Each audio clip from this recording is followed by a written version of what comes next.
SSC ২৭ batch তোমরা পদার্থবিজ্ঞানের যে ৫ টি অধ্যায় পড়লে হচ্ছে ৫ টা সৃজনশীলই কমন পাবা। তোমাদের হচ্ছে টোটাল ৪ টা সৃজনশীল লিখতে হয় এবং সৃজনশীল হচ্ছে ৭ টি সৃজনশীল আসে। তোমাদের মানবন্টনটা একটু দেখাই।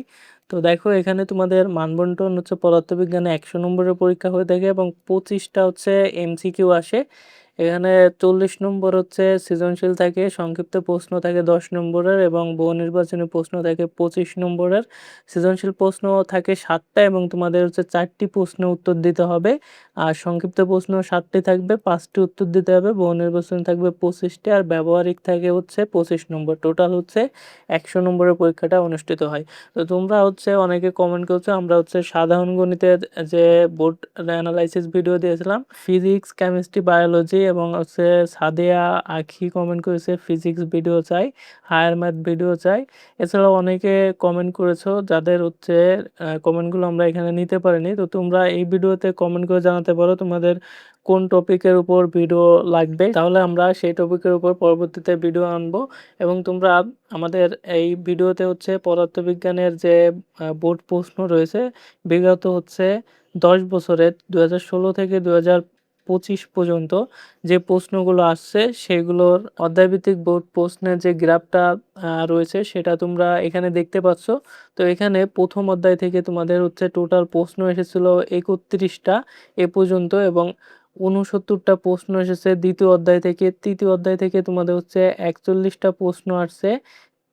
চতুর্থ অধ্যায় থেকে তোমাদের হচ্ছে ৯১ টা প্রশ্ন আসছে। পঞ্চম অধ্যায় থেকে তোমাদের হচ্ছে ৬৩ টা প্রশ্ন আসছে।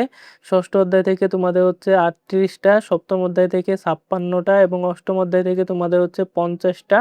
নবম অধ্যায় থেকে আসছে হচ্ছে ৩৭ টা এবং দশম অধ্যায় থেকে হচ্ছে ২১ টা।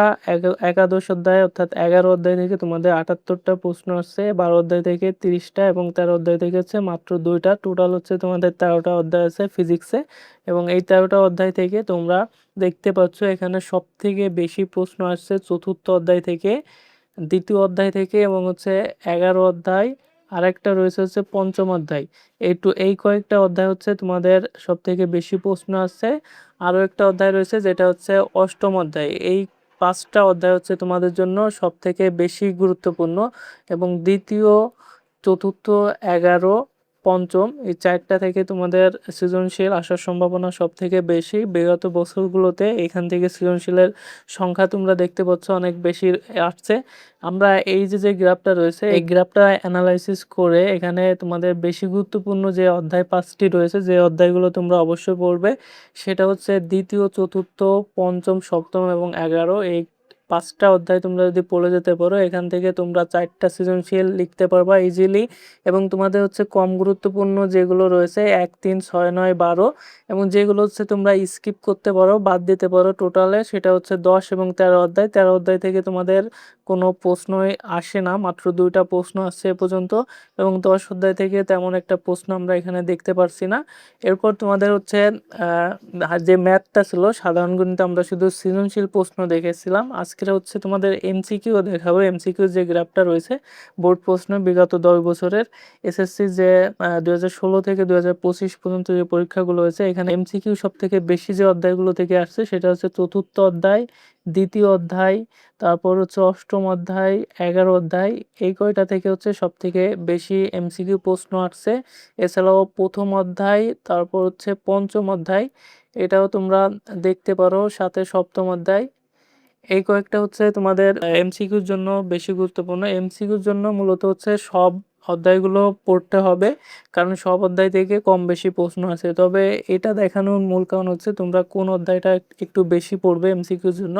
তো বেশি পড়ার জন্য তোমাদের হচ্ছে এই যে ২৩১টা আসছে এ পর্যন্ত ১১ অধ্যায় থেকে, অষ্টম অধ্যায় থেকে ২১০টা আসছে, চতুর্থ অধ্যায় থেকে হচ্ছে ২৪০টা এমসিকিউ আসছে, দ্বিতীয় অধ্যায় থেকে ২১১টা এবং প্রথম অধ্যায় থেকে আসছে ১৭২টা। তোমরা গ্রাফ দেখলেই বুঝতে পারছো যে কোন অধ্যায় থেকে কতটি এমসিকিউ আসছে এবং তোমাদের হচ্ছে কোন অধ্যায়গুলো বেশি পড়তে হবে এমসিকিউর জন্য। আমি আবারও বলছি সেটা হচ্ছে এমসিকিউর জন্য তোমাদের সব অধ্যায় পড়তে হবে, তবে এই অধ্যায়গুলো একটু বেশি পড়বে। এর কারণে হচ্ছে এই যে গ্রাফটা সেই গ্রাফটা তোমাদের হচ্ছে দেখানো।